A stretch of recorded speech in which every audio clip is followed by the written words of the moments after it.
ગોંડલમાં આ વખતે ખૂબ જ રસપ્રદ અને રોમાંચક ચૂંટણીનો માહોલ જોવા મળ્યો હતો। આમ આદમી પાર્ટીમાંથી જિગીશા પટેલ અને ભારતીય જનતા પાર્ટીમાંથી જયરાજસિંહ જાડેજા નેતૃત્વ કરી રહ્યા હતા ને આજે મતગણતરી થઈ ચૂંટણીના પરિણામો જાહેર થયા, જેમાં 4 તાલુકા પંચાયત અને 1 જિલ્લા પંચાયતની સીટ આમ આદમી પાર્ટીના ફાળે ગઈ છે, પરંતુ એક શ્રીનગરની જે સીટ હતી ત્યાં મતગણતરીમાં રીપોલિંગ કરવાની વાત જિગીશા પટેલે કરીને શું આરોપો કર્યા, વિગતે વાત કરીએ।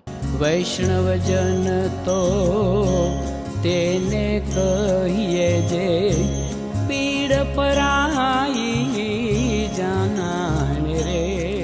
દર્શક મિત્રો, નવજીવન ન્યૂઝમાં આપનું સ્વાગત છે। હું છું ફૈઝાન। સ્થાનિક સ્વરાજ્યની ચૂંટણીને લઈને આજે મતગણતરી હાથ ધરવામાં આવી હતી।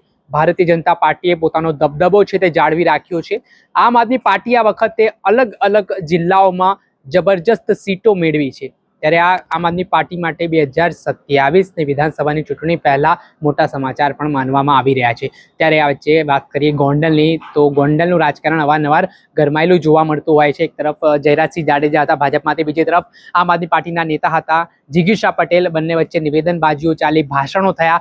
ત્યારબાદ આજે જ્યારે ચૂંટણીના દિવસે પરિણામો જ્યારે જાહેર થયા, તેમાં આમ આદમી પાર્ટીને 4 તાલુકા પંચાયત અને 1 જિલ્લા પંચાયતની સીટ મળી છે, પરંતુ હવે ગોંડલની એક શ્રીનાથગઢવાળી સીટ, જેમાં નીરવ પારખિયા નામના જે આમ આદમી પાર્ટીના ઉમેદવાર હતા, તેમને મતગણતરી દરમિયાન જે 4 વોર્ડથી તેઓ જીતી રહ્યા હતા, પરંતુ છેલ્લા અંતિમ તબક્કામાં અધિકારીઓ દ્વારા આમાં કોઈ ગોલમાલ કરવામાં આવી હોય એવા આરોપો આમ આદમી પાર્ટીના નેતા જિગીશા પટેલે લગાવ્યા છે અને તેમણે રીપોલિંગ કરવાની માંગ કરી છે। જોકે અધિકારીઓએ તેમણે રીપોલિંગ કરવાનો ઇનકાર કરતા મામલો બીચક્યો છે।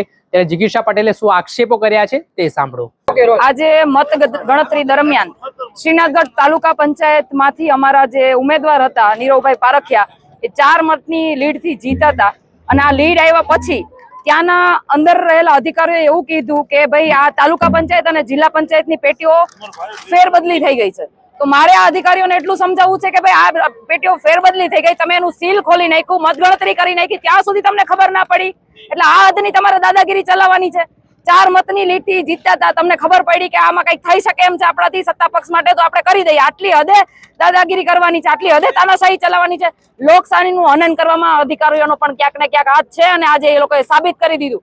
આના માટે અમે રીપોલિંગ માંગી રહ્યા છીએ, પણ અધિકારીઓ અમને એવું કહી રહ્યા છે કે અમે હજી જાહેર નથી કર્યું, રીકાઉન્ટિંગ કરાવવું હોય તો કરાવો, રીપોલિંગ નહીં થાય। નહીં કેમ થાય ભાઈ, કરાવીશું અમે રીપોલિંગ। અહીંયા તમે નહીં કરી દો, તમે અરજી અમારી નહીં સ્વીકારો, તમે કોર્ટમાં જઈને કરાવીશું।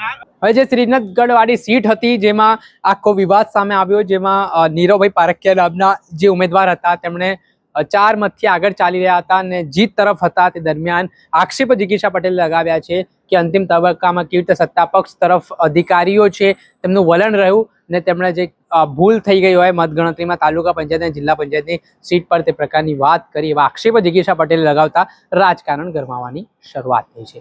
દર્શક મિત્રો, આવા પડે પડના અપડેટો ગોંડલથી જોડાયેલા આપના સુધી પહોંચાડતા રહીશું, એટલે નવજીવન ન્યૂઝ જોતા રહો।